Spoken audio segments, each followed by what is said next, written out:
is with me from Milan. It is good to see you, sir. I'm grateful for your time. First, before we talk about the new storage facility, the existing storage is just about full, over 90% across the continent, and providing the weather's not too dreadfully cold, then Europe might have escaped the worst effects. Yeah, good evening. Yes, everything we could do to, let's say, prepare for next winter has been done. As you mentioned, storage are full at 95%. That is 5% more than the last 5 years average. And Italy in itself is secured 12 BCM. That is basically 30% of the winter demand. We also have a demand that is down by 10% plus due to the reduction in industrial consumption mainly.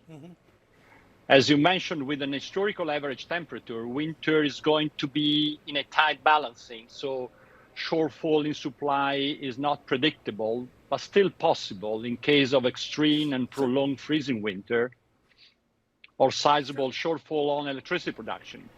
Right. So these two new LNG facilities, now they've been somewhat controversial on environmental grounds, and some people have objected to them, but they are going ahead. They're very large, and they will make a difference.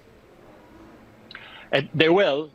We expect to have them on stream, the first in 2023 and the second in 2024. And these are essential to underpin the Ruxit strategy that the government in Italy at the European level are aiming at.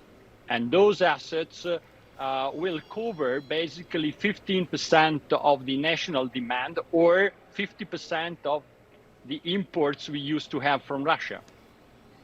So the way in which Europe has diversified its supply, essentially going out there and finding anybody who's got any old liquid LNG or oil and buying it up on the international market. Now, how sort of sustainable is that as a long-term strategy? By the time, I know people like yourself are not only worried about winter 22-23, but also long-term changes for, say, 23-24 and beyond.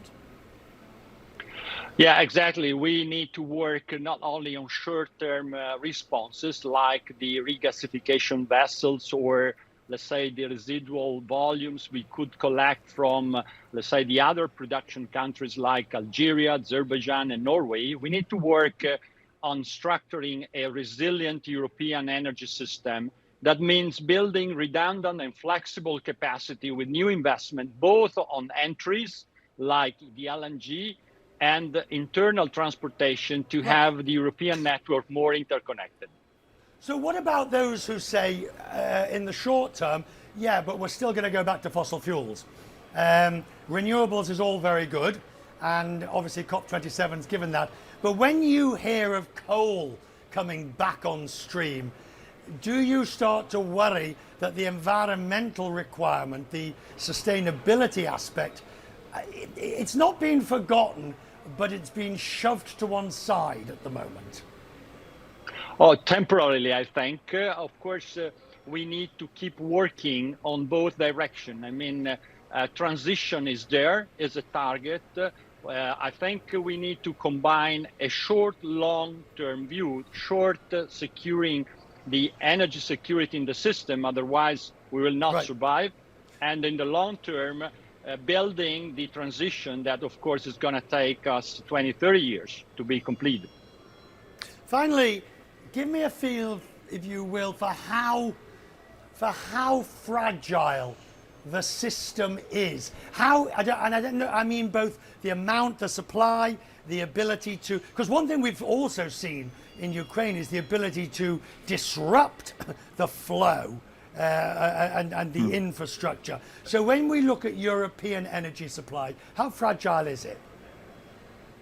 To a certain extent is fragile because we were relying significantly on Russian supplies.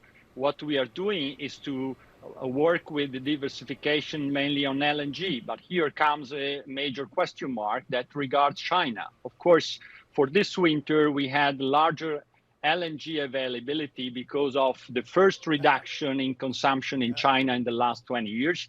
But going forward, we need to tackle with the possible bounce back in the China import that will make the LNG market more competitive. And now LNG is essential for European market. Of course, to face this situation, we need to work also on optimization and reduction in consumption, and at the same time, increase in the renewable energies that are produced inland. And all has to be done as quickly as possible with the winter coming up. Thank you, sir. I'm very grateful for your time tonight. Thank you.